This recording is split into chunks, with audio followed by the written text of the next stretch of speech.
పార్టీలతో సంబంధం లేదు, జెండాలతో సంబంధం లేదు. గతంలో వేరు వేరు పార్టీలకు ఓట్లు వేయచ్చు కాక, కానీ వచ్చే పార్లమెంట్ ఎన్నికలు మాత్రం కమలం పువ్వు గుర్తుకి ఓటేస్తాం, మోడీ గారికి అండగా ఉన్నటువంటి భావన స్పష్టంగా కనబడతా ఉంది.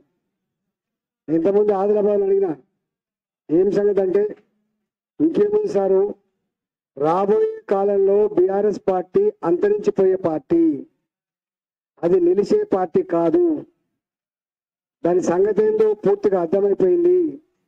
కాబట్టి మళ్ళీ మా రాజకీయ భవిష్యత్తు ఉండాలంటే, మళ్ళీ సర్పంచ్గా, ఎంపీటీసీగా, జెడ్పీటీసీగా గెలవాలంటే, రేపు ఎంపీపీలుగా, జెడ్పీ చైర్మన్గా కావాలంటే భారతీయ జనతా పార్టీ మాత్రమే సరి అయిన వేదిక అని చెప్పి మేము నమ్ముతున్నాం.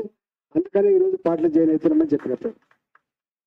అంటే నర్సంపేటలో కూడా మేము మాది అంతా ఫారెస్ట్ ఏరియా కదా అంటే వాళ్ళు అన్నారు, ఫారెస్ట్ లేదు, గిరెస్ట్ లేదు సార్, ఎక్కడ పోయినా కూడా ఒకటే అంటున్నారు. ఇక ఉండే పార్టీలు నిండి ఒకటి భారతీయ జనతా పార్టీ, జాతీయ పార్టీ కూడా కాంగ్రెస్ పార్టీ. కాంగ్రెస్ పార్టీకి మనం ఓట్లు వేసామంటున్నారు, ఇక ఓట్లు వేసేది భారతీయ జనతా పార్టీ అనే భావన స్పష్టంగా కనబడుతుందని చెప్తున్నారు. ఇవాళ కాంగ్రెస్ పార్టీ వస్తమా సస్తమా అనే పద్ధతిలో అనేక రకాల హామీలు ఇచ్చిండ్రు. కానీ ఇవాళ ఆ హామీల అమలేందో ఇప్పుడే మేము మాట్లాడకపోవచ్చు, కానీ నేను పాత 5 సంవత్సరాల కాలం పాటు ఆర్థిక మంత్రిగా పనిచేసా కాబట్టి దాని లెక్కలేందో పత్రాలేందో మొత్తం తెలుసు నాకు. ఎందుకంటే గతంలో ఉన్న ముఖ్యమంత్రి కేసీఆర్ చాలా ప్రగల్భాలు పలికాడు. లెక్కన ఇది ధనిక రాష్ట్రం, దళిత బంధు ప్రకటించిన నాడు 2 లక్షల కోట్ల రూపాయలు ఇచ్చి తీరుతా అని చెప్పిండు.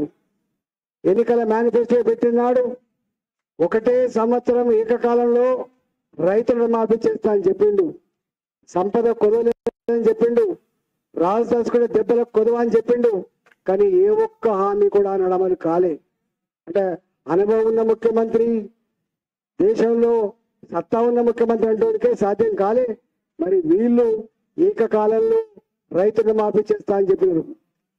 అంతేకాదు అనేక రకాల హామీలు ఇచ్చిండ్రు. ఆ హామీలు నాకు తెలిసి అవి పేరుకు 6 హామీలు, కానీ వందల సంఖ్యలో హామీలు ఉన్నాయి.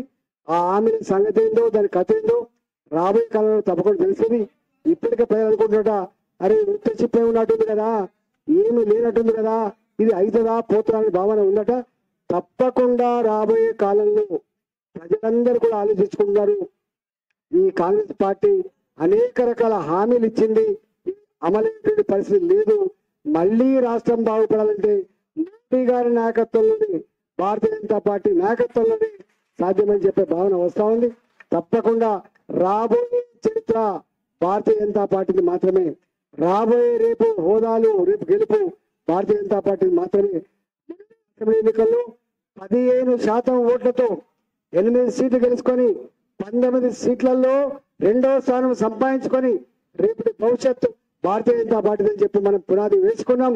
రేపు పార్లమెంట్ ఎన్నికల్లో ఈ రాష్ట్రంలో ఎగిరే జెండా కాషాయ జెండా మాత్రమే, గెలిచే పార్టీ భారతీయ జనతా పార్టీ మాత్రమే భావన వస్తుంది. కాబట్టి మీరందరూ కూడా గ్రామాలలో గొప్పగా పనిచేసి రేపు పార్లమెంట్ ఎన్నికల్లో గెలుపులో గొప్పగా భాగం పంచుకోవాలని చెప్పి మీ అందరికి విజ్ఞప్తి చేస్తూ మరొకసారి మీ అందరి శుభాకాంక్షలు.